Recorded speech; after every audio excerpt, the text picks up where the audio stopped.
Bonjour, et bienvenue dans le monde du divers, et du savoir.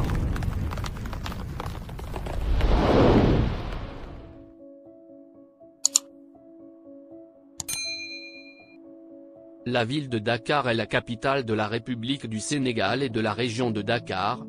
Elle compte 1 056 009 habitants sur les 3,63 millions d'habitants, estimation 2018 que compte l'ensemble de la région de Dakar. C'est une des 4 communes historiques du Sénégal et l'ancienne capitale de l'Afrique occidentale française. Sous la double action des apports migratoires depuis les campagnes et de l'accroissement naturel, la région de Dakar s'est très rapidement développée. Elle est ainsi passée de 400 000 habitants en 1970 à 3,6 millions d'habitants en 2018, soit une augmentation de près de 5% par an. Elle accueille la moitié de la population urbaine du pays. Sa situation à l'extrémité occidentale de l'Afrique, sur l'étroite presqu'île du Cap-Vert, a favorisé l'installation des premiers colons, puis le commerce avec le Nouveau Monde, et lui confère une position privilégiée à l'intersection des cultures africaines et européennes. Organisatrice du premier festival mondial des arts nègres voulu par le président Léopold Sédar Senghor en 1966, la ville est le siège de l'Institut fondamental d'Afrique noire et de la Banque centrale des États de l'Afrique de l'Ouest. Le Sénégal inaugure lundi 27 décembre son premier train express régional. Il reliera Dakar à la ville de Diamniadio, sur un tronçon de 35 km. Le TER porte la promesse de désengorger la capitale, notamment connue pour ses bouchons monstres. Sa mise en service a été plusieurs fois reportée depuis le lancement des travaux, début 2017.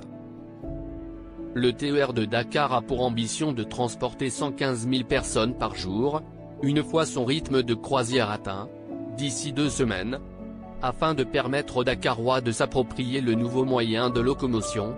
Un programme découverte va leur être proposé.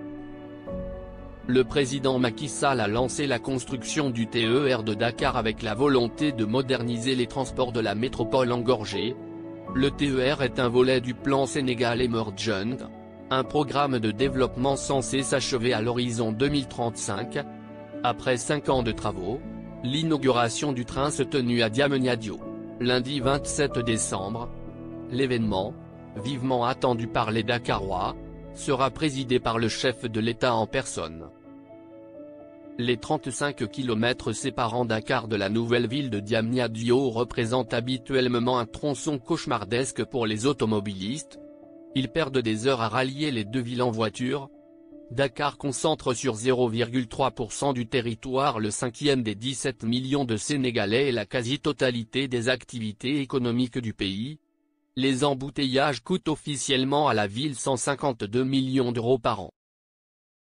La construction de la ville de Diamniadio avait déjà pour mais de désengorger et d'alléger la ville de Dakar. À terme, ses concepteurs ont pour ambition d'en faire la plus grande ville nouvelle au sud du Sahara. Site de conférences, quartier administratif, complexe sportif, zone d'habitation, université. La ville reste encore très peu habitée, mais la mise en service du TER devrait participer à sa croissance. La construction du TER et de ses nouveaux rails a impliqué une vingtaine d'entreprises françaises dont Eiffage, Engie, Thales, SNCF mais aussi turques et sénégalaises.